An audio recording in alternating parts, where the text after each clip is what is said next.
Oke, assalamualaikum warahmatullahi wabarakatuh. Bersama lagi dengan saya Muhammad Qodri.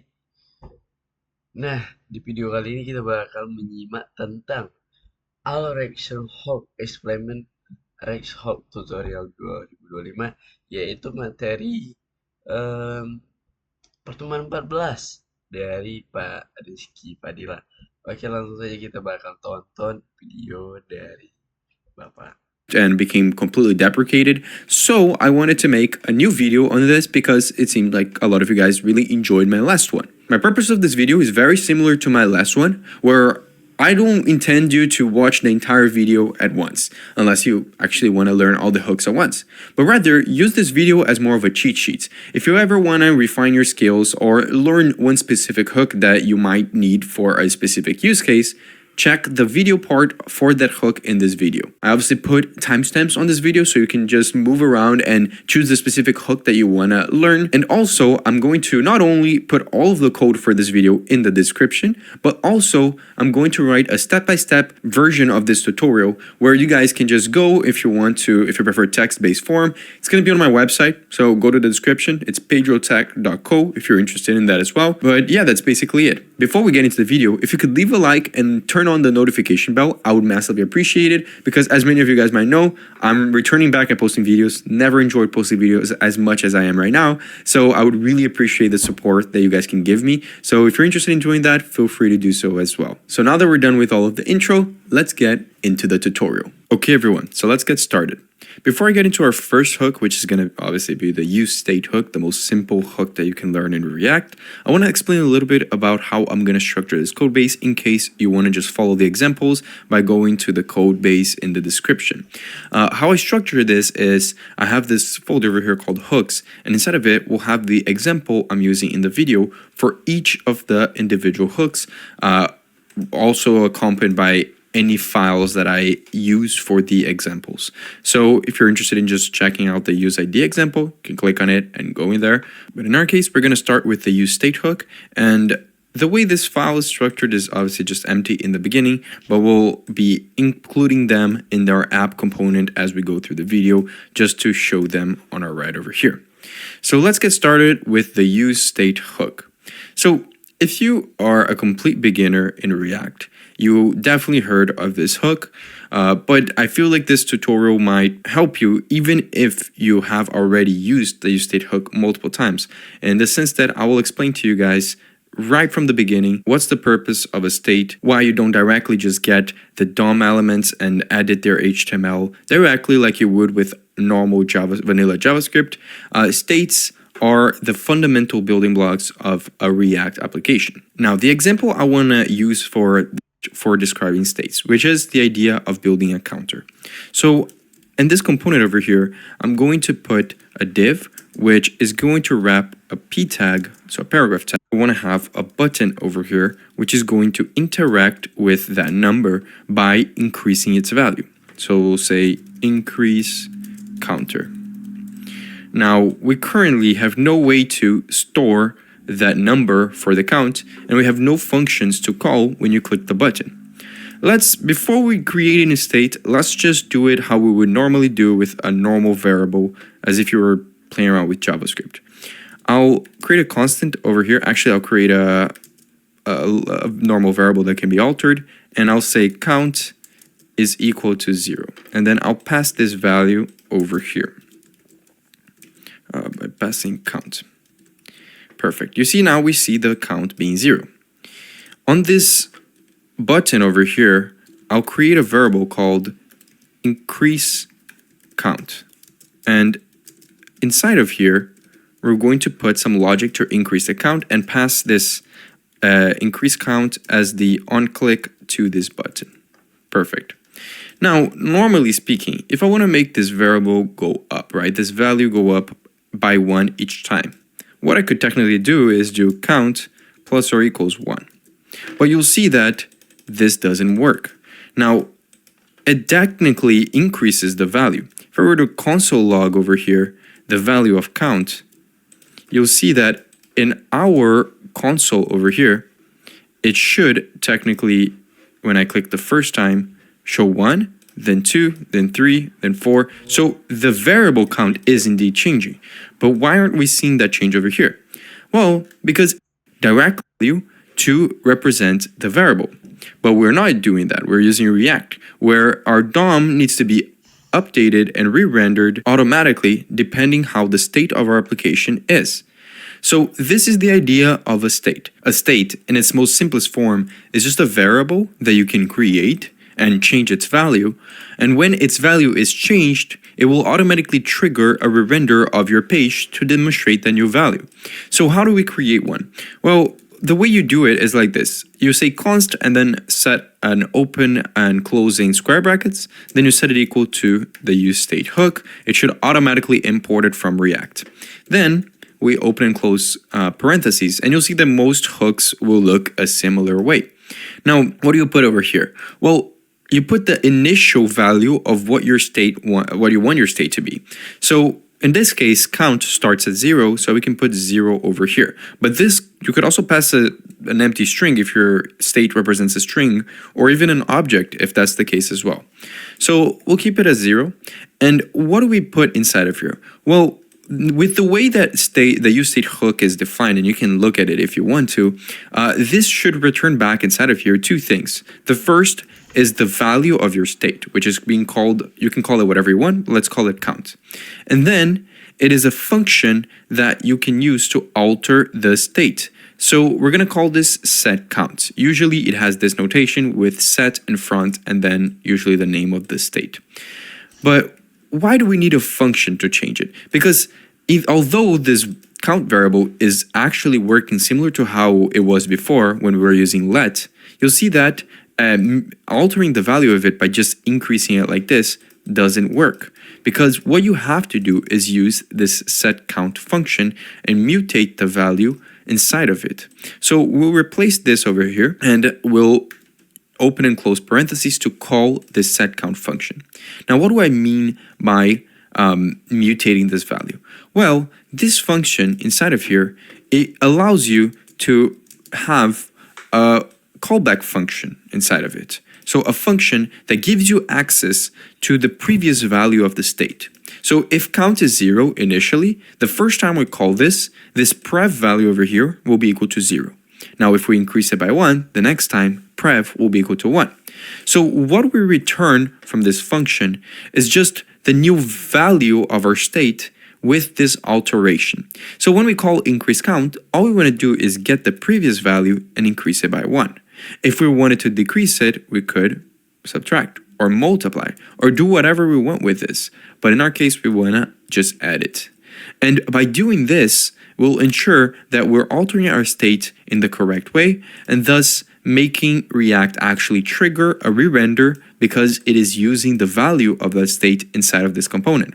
So you see now, if I keep clicking on this, it will keep increasing. Now, one cool thing that helps you understand more about the React lifecycle is looking at our old console log, this thing over here, right? If we go over here, we see that initially it's supposed to be 0, and we're not console logging initially. We only console log when we click increase count. So we are setting the count to be equal to 1 over here as the first touch of the button, and then we're console logging. So you should assume that when I click on this button, we should see 1 because it increases by 1 and then it shows 1.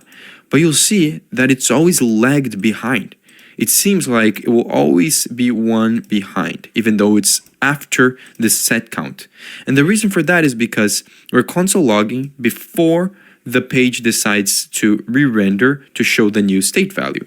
And thus, the state actually only changes value after it's done running this increase count function. So keep that in mind. If you were to do set count over here twice, you'll see what will happen over here. It increases by 2 each time, but it also lags behind on both of them. See?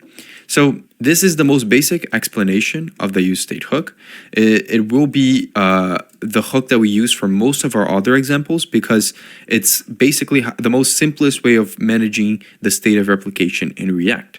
Now, there's other examples that you can play around with, but I think that this should be enough to get you going to the next ones. Okay, everyone. Now let's go into the useEffect hook, which is the second most basic hook in React, in my opinion. So I changed a bit the app.jsx that we had before. Instead of showing the state example, I'm showing the effect one. So if you're playing around with the code base, I would ensure that you do the same. So what is the use effect hook?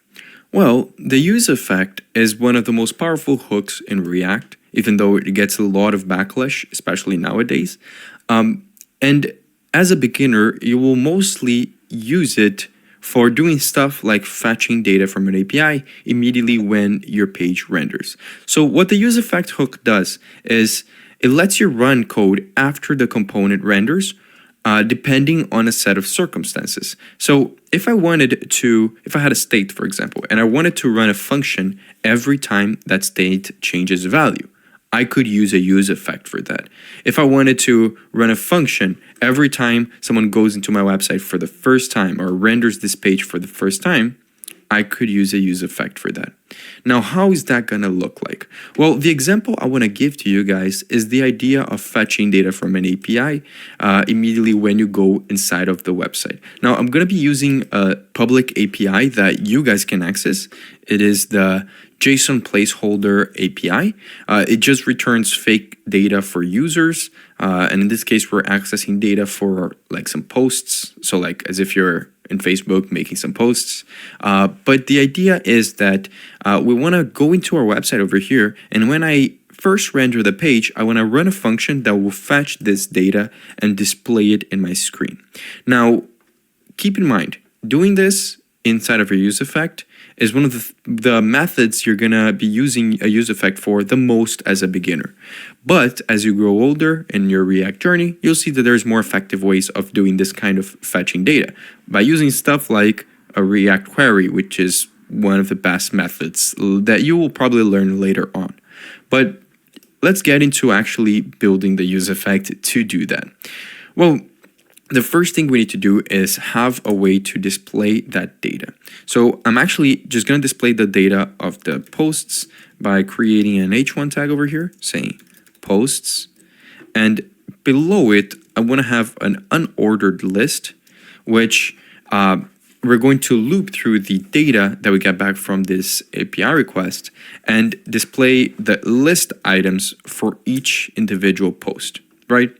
So to do that, I want to create the use effect hook. Perfect. You saw it also auto-imported over here. Now, the notation for the use effect hook is very simple. You call the hook, always obviously inside of your component, never inside of an if statement, just like all the other hooks. And inside of here, you put a callback function that will execute whenever your use effect is supposed to. So whatever action information you put over here, like console log page rendered, you'll see that it will actually console log over here. It runs twice because of some of the inner workings of React, where it basically runs twice when you're in development, not actually in production, because of React's strict mode. But you can actually disable that. The whole idea is that it should render once. So what I want inside of this use effect is to be able to fetch some data. But there's one last thing that we have to do to make this use effect work. After this function definition over here, we have to add something else, which is a dependency list. Now, what is the dependency list? Well, like I said, you can make this use effect run every time the page renders, right? But the page may render because of multiple things. It might just render once if there's no states inside of your component, like we have over here, and you should see that only displaying once, like I said, right?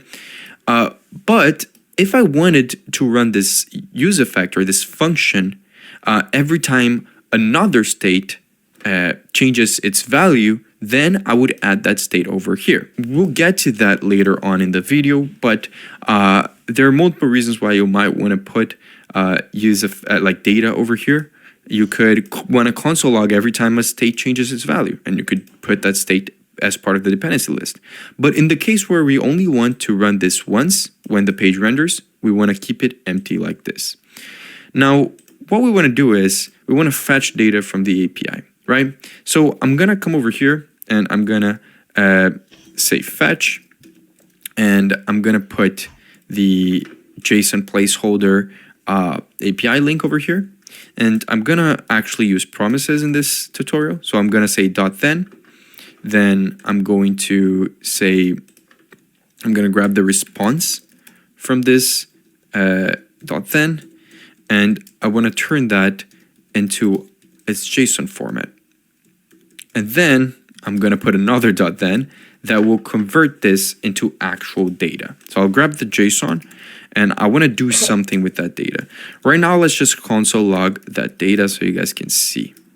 Actually, I need to do JSON and perfect. Now you should see that we get the console log over here with all of the data from the API.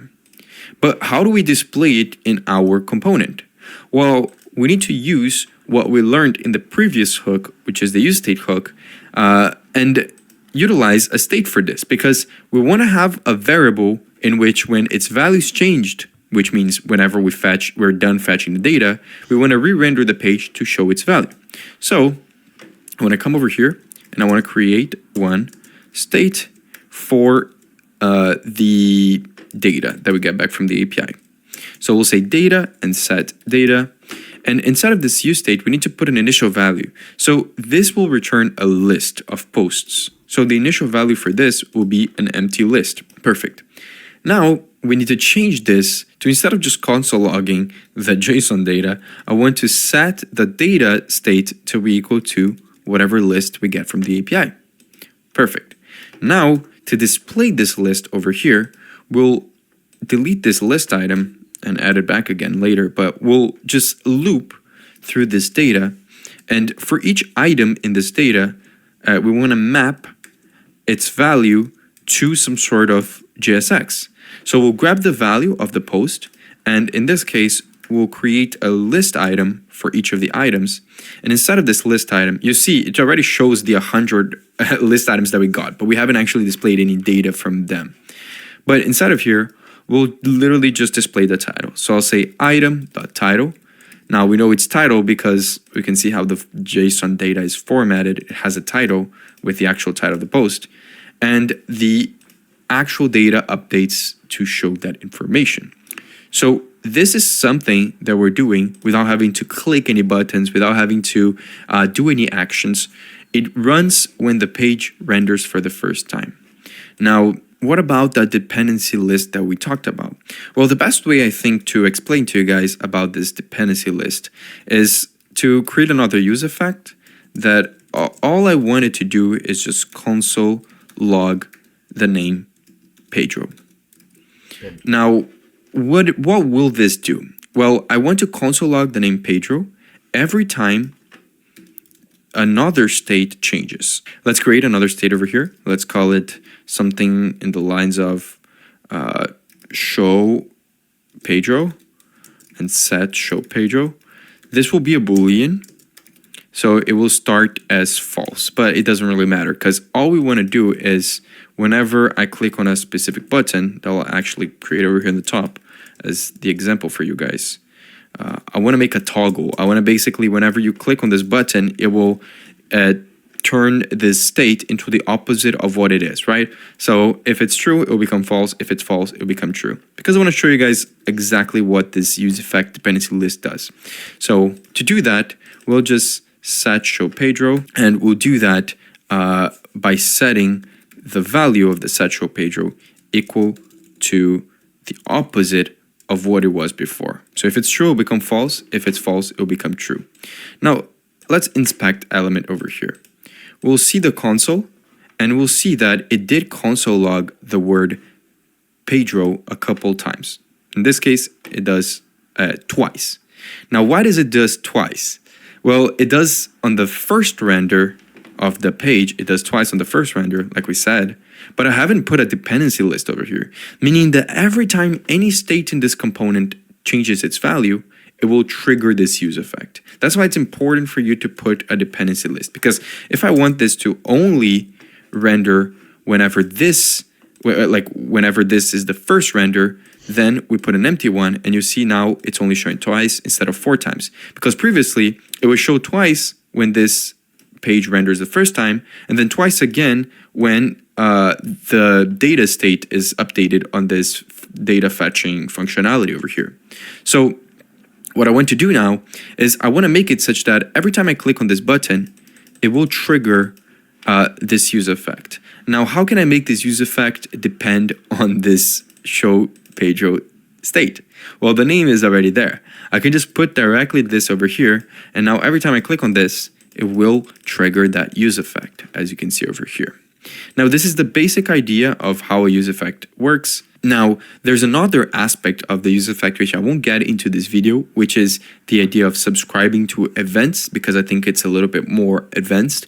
But if you are an advanced person who already have experience and wants to understand this, the most basic idea is that you can use use effects to subscribe and clean up from events like connecting to GraphQL subscriptions or connecting to Socket.io, connecting to an event that will consistently happen, maybe even a timeout. And you can then use the use effect to clean up that event. But I won't get into that in this video. I do have a more in-depth tutorial on the use effect if you guys want to check that out. But I think this is all I wanted to cover for this hook. Now, let's talk about one of the most important hooks in React, especially when you're starting your journey and you want to learn how to build applications that can actually scale and manage your states, which is the use context hook. Now, to make this example, I actually already built the context example component that we have over here because I want to showcase you guys the use case of the use context hook by first showing you guys an example of what problem it fixes. So imagine we have this scenario over here where we have this parent component, which is called the context example. And inside of it, it calls two child components. So we have one component called child toggle and one component called child display. Now, both of those components do different things. There's a state called when it's how we alter that value is by clicking a button that exists inside of the child toggle. And you see it does update that. Now, you might have noticed that both components utilize this is toggle and set is toggle state over here that exists on the parent component. So to actually access that information, for example, in the child toggle, I need to access the set is toggle function, and on the child display, I need to access the is toggle value. I need to pass that information as part of the props to the child, right? And imagine later on, you might need this information, this state that exists on this parent, on child components inside of this two child components. So imagine I have another component over here that would need this is toggle state. So I would have to pass it as prop as well. Now, what this does is it opens your app for some organization issues.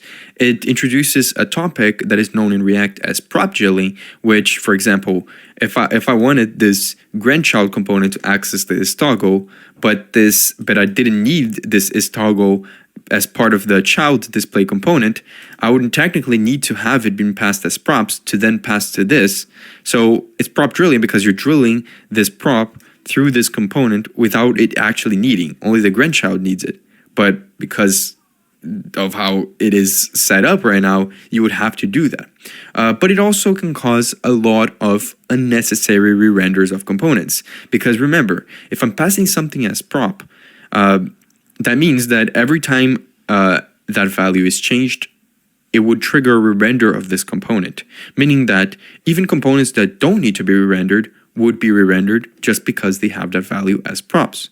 So how do you do this? How do you make it such that every single child of this context example component and even the childs of them have access to some sort of store that contains all the states from this component? Well, that's where the use context hook comes in and the idea of managing your states through the context API. Now, before we write that, I want to point out, as a beginner, I recommend learning the context API for state management. But as you learn more and more about React, there are countless others libraries and solutions that you can implement. The most well-known ones are Redux, Zustand, React Query, There's a bunch of them. I have videos on a bunch of them as well if you want to check them out. But I definitely think learning the context API first is definitely the recommended. So how would we make it such that we don't have to pass this information as props? Well, the first thing we want to do is create what is known as a context. So I'm going to come over here and I'm going to call it const, and I'll call it the global state context.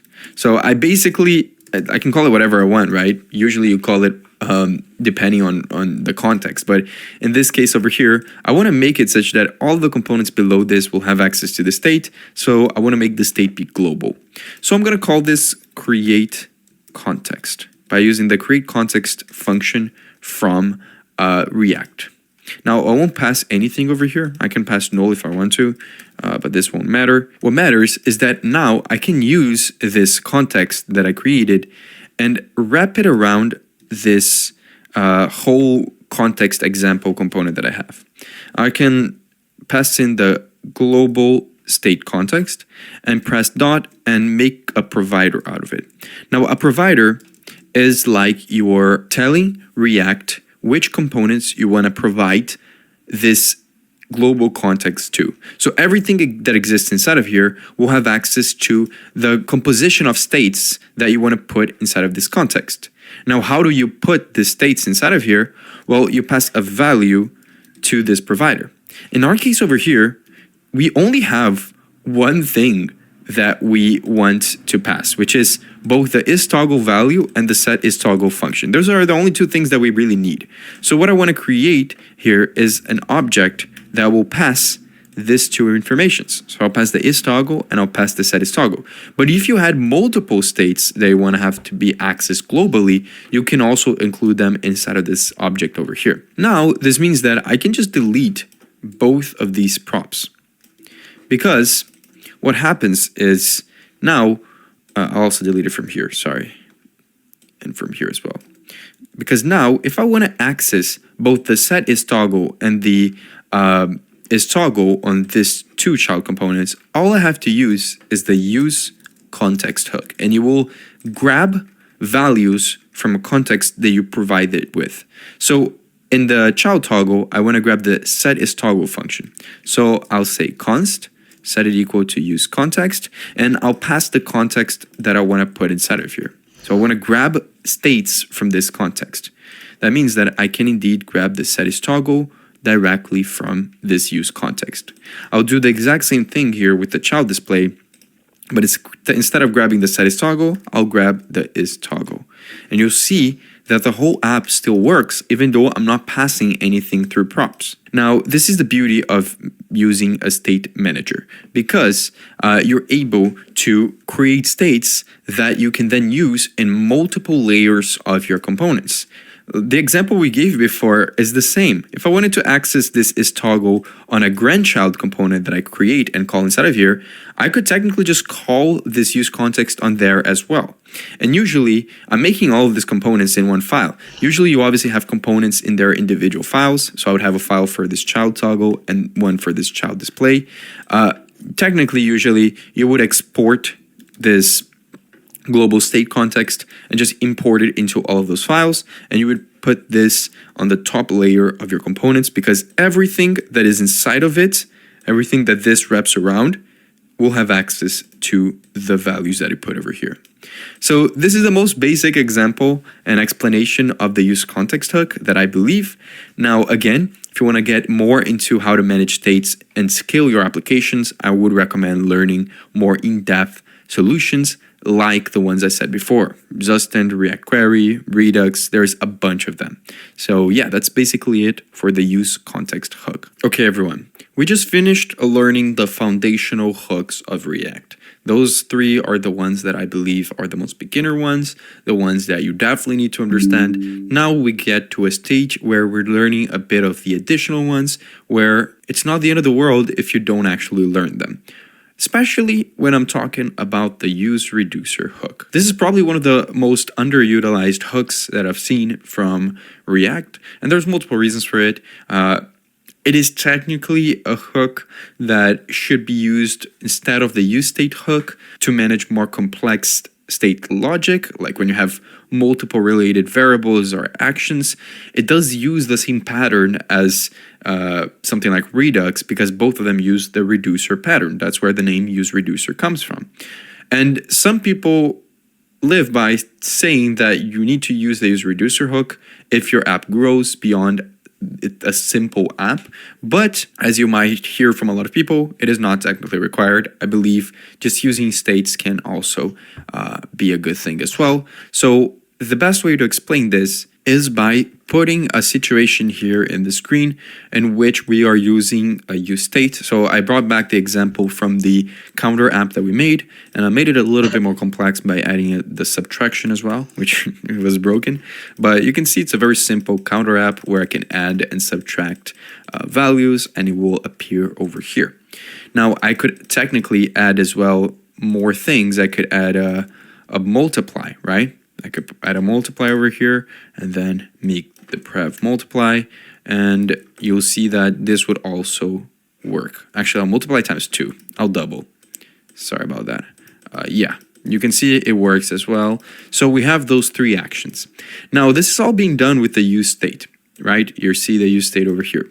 How would I do something like this using the useReducer? Because remember what I just said, the useReducer is an alternative to the useState for more complex actions. That's why I added an extra action over here. Well, the most simplest way to do that is, first of all, we'll replace this useState with a useReducer. It will automatically import over here at the top, and we'll just place it over here.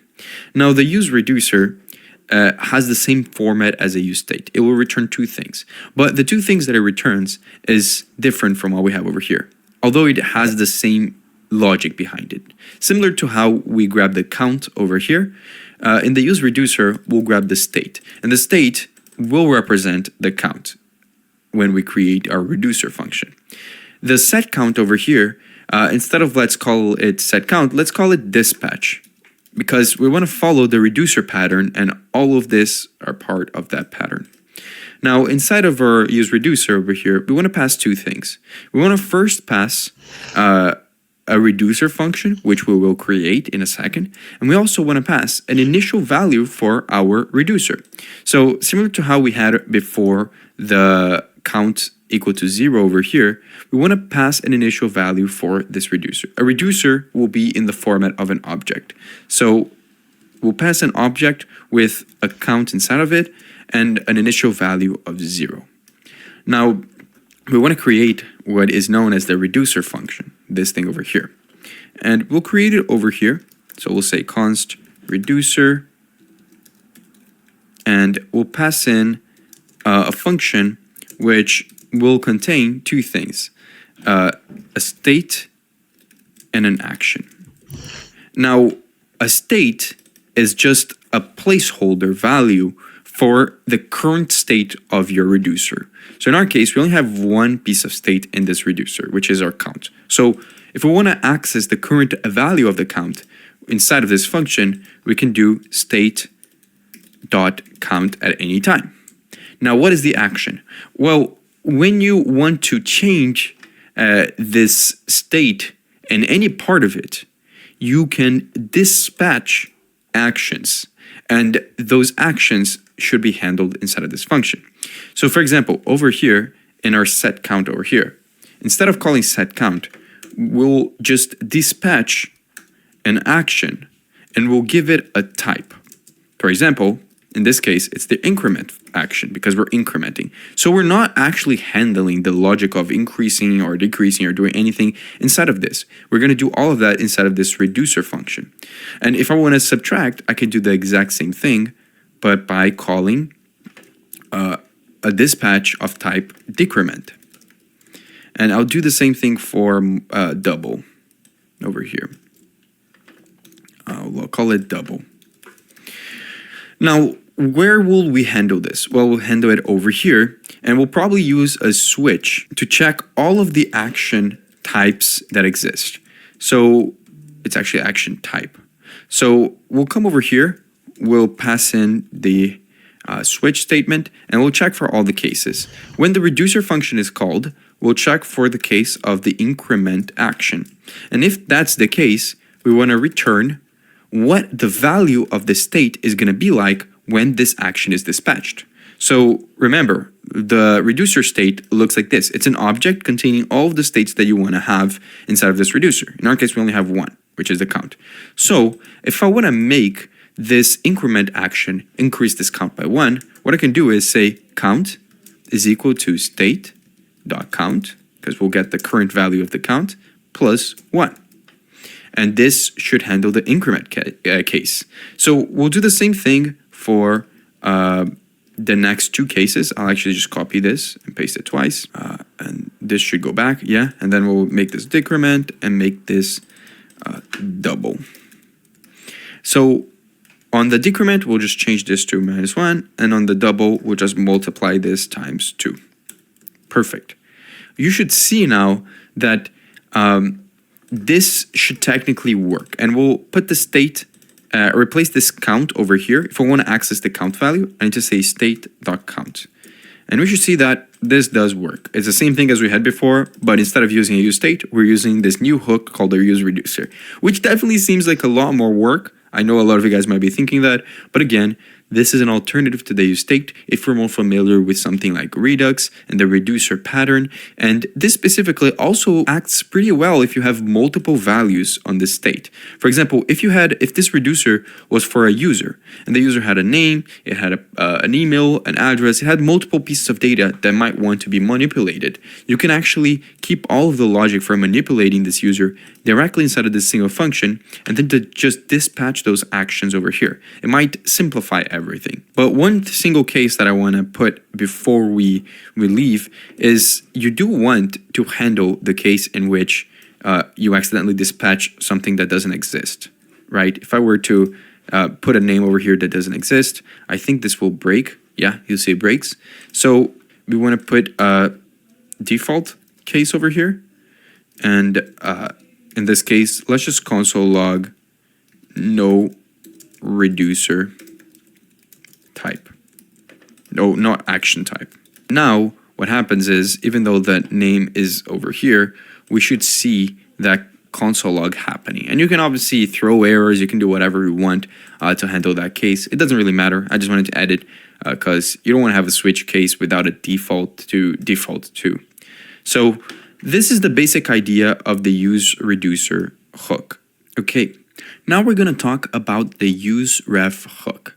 And the useRef hook is one of the coolest hooks in my opinion because they're almost like I almost never use it. And when I use it, it solves exactly the issue I'm trying to solve. And I love it for that.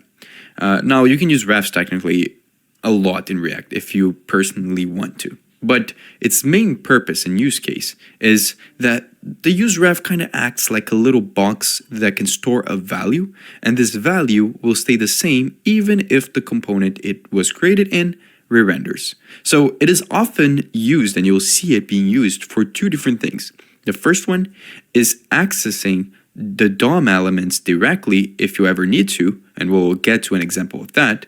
And the second one is keeping a mutable value. So you can technically use the useRef hook to store values of previous of states, but like store the previous values of states, even though it will change due to a re-render. So the ref won't trigger a re-render when it's changed.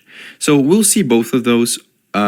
It's one of the ones where it takes a while for you to get used to it, but it is great to be used, especially when you want to hold values inside of your React application, but you don't want to display those values in your UI. So if you ever have a variable that you want to keep information of, but you don't want its value to change, but you don't want to display in the UI, meaning you don't want its value change to affect the re-render of your component, you could use the useRef hook. So let's start with the first example, which is accessing DOM elements directly, because that one is one of the coolest ones. So the first thing is if you have an input, and we'll return here just an input with a text, like a type of text.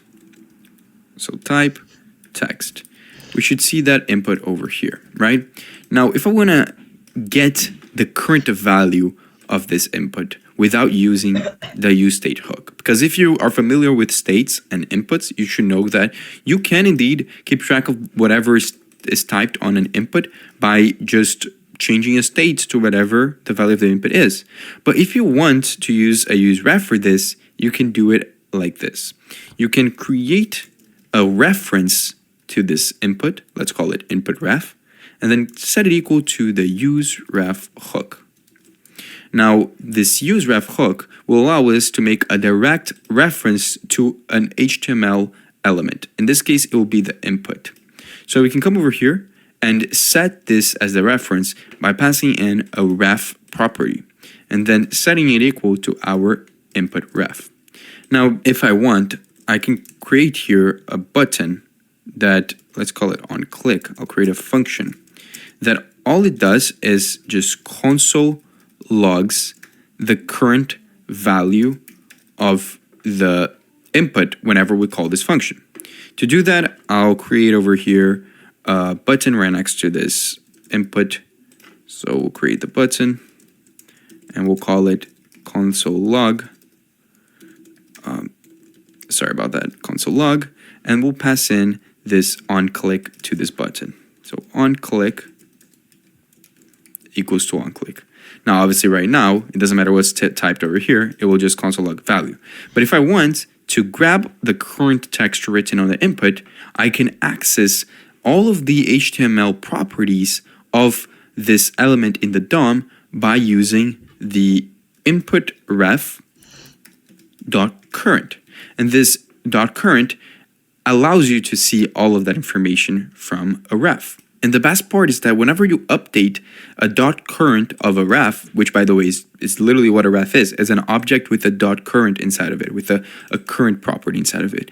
Whenever you update this current, it won't cause a re-render, and we'll see that. But in this case, if I wanted to console log the value, I can just say input ref dot current dot value.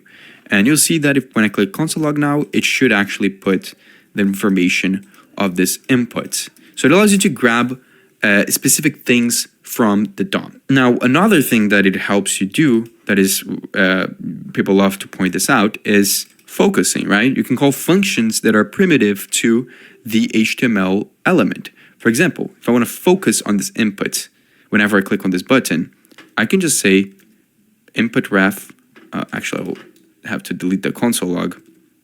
I can just say input ref dot current dot focus. And this is a function that exists in JavaScript. When I click on this, it should focus on this input, as you can see, and I can start typing. So this is the most common example of a useRef. But if you remember, I just said that if I change a value inside of this input ref, it won't trigger a re-render. For example, if I wanted to change the input ref dot current dot value, right, which we know represents what is currently typed on this input, and I want to change it to the word Pedro, you should see that when I click console log, which right now shouldn't even say that, but when I click this, it will change this thing to actually say Pedro. But if I were to create a use effect over here, right, remember the use effect? If I were to create a use effect that updates, and it will trigger this function. We're not going to put a dependency list. It will trigger this function every time the page re-renders. And we console log the text page re-rendered. You should see that obviously it console logs initially. Then I'll type this once and I'll change it to Pedro. Even though the UI changed in a way, it didn't trigger a re-render. If you were using a state for this, it would definitely trigger one. So this is the main two use cases of a ref. Another use case is keeping count of the previous state of a state. So the previous value of a state. So I'm gonna show you guys what this means. Let's create a state here and use the example that we've been using throughout this whole tutorial. We'll create a count. So a counter state. We'll start at 0 and we'll call it count and set count. Now let's change this to have a p tag that will display that increase. So, and we'll choose this whole tutorial. Value of this meaning that can have, if I wanted to be called dependency list, then what I can do is create a previous count ref. So I'll say const previous count is equal to use ref, and we'll set it initial state to 0 because that's the initial count. Now I want to display that p tag over here as well, and we'll actually put a label to this. We'll say previous count, and we'll put a count to this one. Nice. Now we'll pass in to this value the previous count dot current.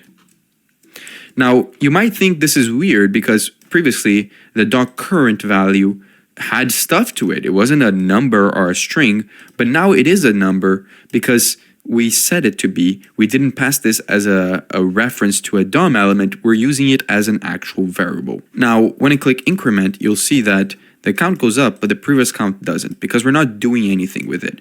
What we want to do is make it such that whenever the count changes, we want to set the previous count equal, previous count dot current equal to the current count. So you'll see that it will always be equal to the previous version of the count state. So it's a good way for you to remediate how your states are changing and understanding how your app is working without actually causing issues like re-rendering.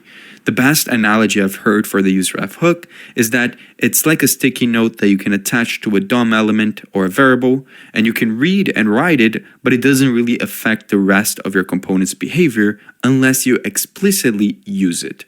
So it's one of the most important hooks in React, in my opinion, one of the most underused hooks as well. But at the same time, you start understanding it the more you run into situations in which you need to use it. Okay, everyone. Now let's talk about the use imperative handle hook. It's probably the hook that you'll use the least by far out of all the hooks. If you watch my previous React hooks course, I also mentioned this. I gave one use case for that, and I believe that's the only use case I ever ran into where I needed to do this, especially because the main pitfall of refs and the use imperative handle hook as a whole is that you shouldn't be overusing refs in your projects. So the use imperative handle hook is only used whenever you are using refs and in a specific use case to it. So it's the kind of thing where, to be honest, if you want to skip this part of the video, feel free to do so. I even want to go through it fast because I don't think it's actually explaining by typing everything will probably give a worse explanation. So I already built up an example over here of how the use imperative hook can work. And I also wrote some comments so that you guys who are just looking at the text can actually understand everything as well.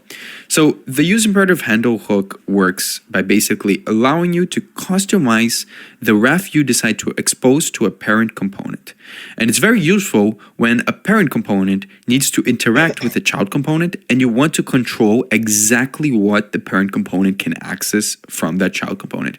So in the best and easiest way, I think, is it's basically a way for you to decide what the parent can see and do to a child's ref.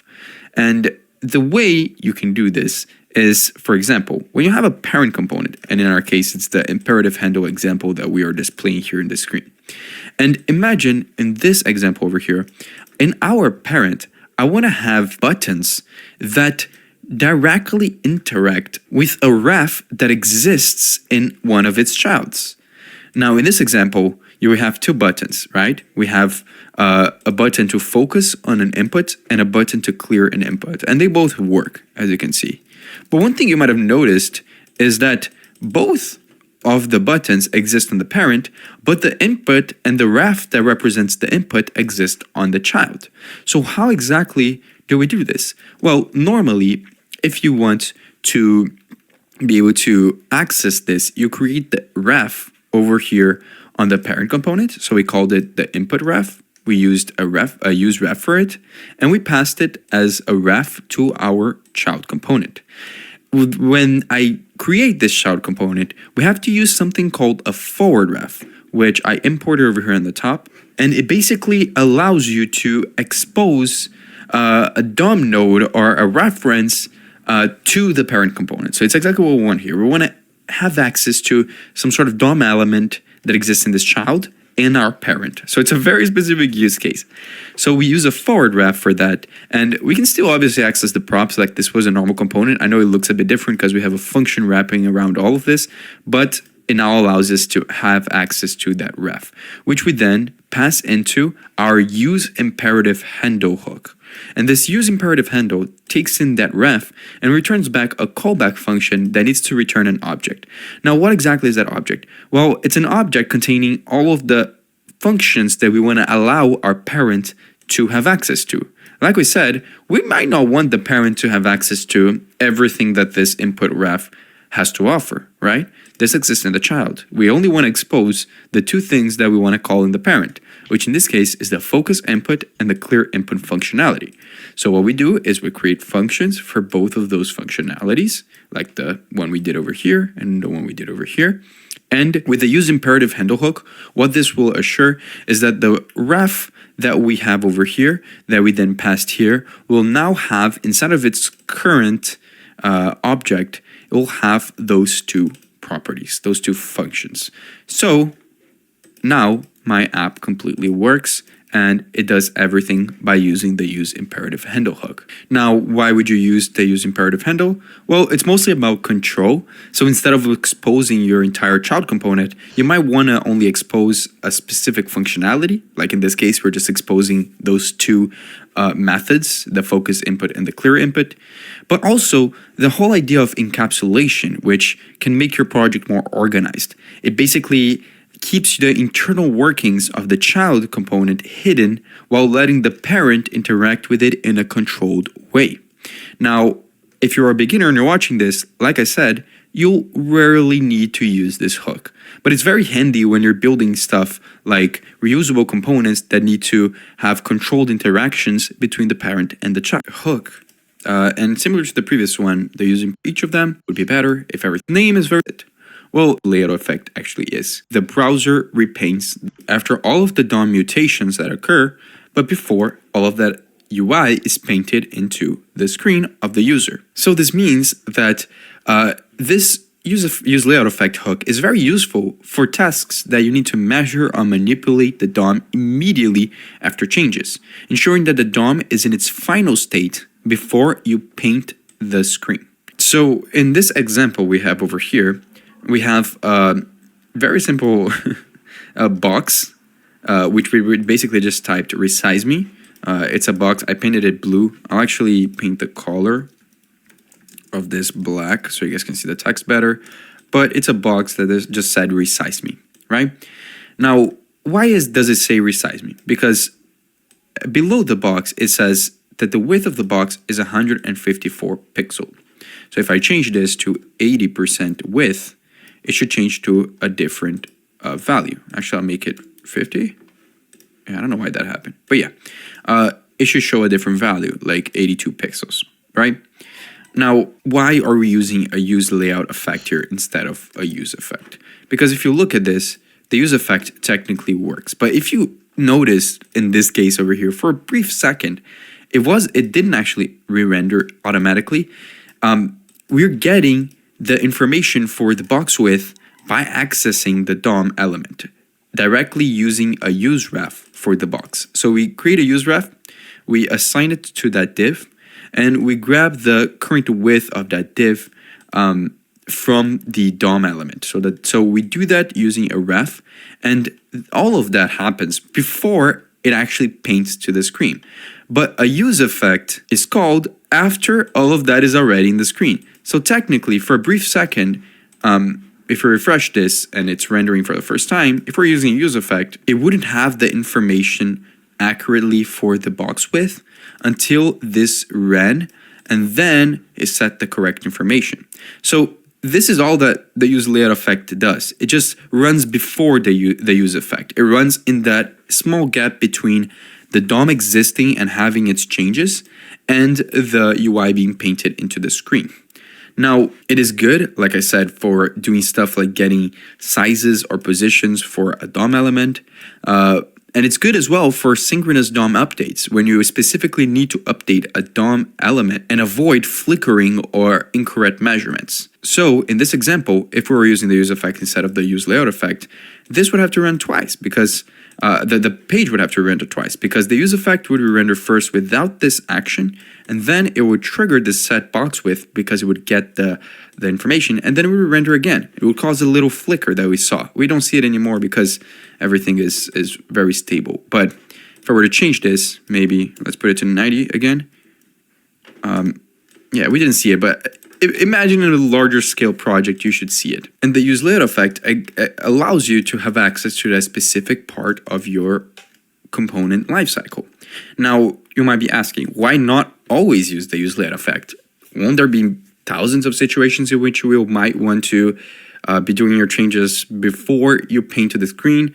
Well, the browser, if it's for all that I mentioned in this example. So if you're a beginner and you're looking to use the use effect for stuff like data fetching, logging, you really don't need synchronous execution, then if that's the case, just stick to the use effect. But if you want to deal with positioning and DOM element widths and sizes, use the use layout effect. Okay, everyone, I'm gonna talk very briefly about the next hook that we have over here, the use insertion effect hook. The reason for it is because even the React documentation only recommends you to use this hook if you're an author of a CSS in JS library, meaning that if you're an author of a library that uses CSS styles and deals with all of that, then this would help you massively. But if you're a normal React user who don't do that, you'll probably be better off using other alternatives, like, for example, the previous hook that we talked about, the use layout effect, and the use effect hook. Now, why am I even including it? Well, because this is a full course. It's an updated course on my previous course, which I did around 3 or 4 years ago, and I want to include everything, including things that I don't think you guys would technically need to use, but if you guys are interested in going to this timestamp of the video and watching this, feel free to do so as well. So what is the insertion effect hook? So the use insertion effect hook is basically, like I said, specialized hook that runs synchronously during the rendering process, but differently from the use layout effect hook, it runs just before the mutations are made to the DOM. So it is designed for cases where you need to insert styles, meaning CSS styles or style tags, like we have in this component over here, into the DOM during rendering to ensure that they're actually applied immediately. So you can see that you'll probably never run into a situation where you need to do something like this, and you will much better off using the other alternatives. But as specified by the React creators, this is primarily intended for CSS and JS libraries, like styled components, one that I personally used a lot in the past. And the reason why they benefit from using this is because they're able to inject critical styles into the DOM before the browser even attempts to paint the UI. So this will avoid situations where a component briefly renders, but without any of the styles, and then it flickers to the component with the styles. So it's similar to the use layout effect in the sense that it will prevent those flickers, but this is specifically talking about styles. So I'm not gonna go too much in detail with this example over here, but we see that we have here a div, and in this example, we're using the use insertion effect hook to style this div, which basically just means setting a color for the text and like setting a background color to blue.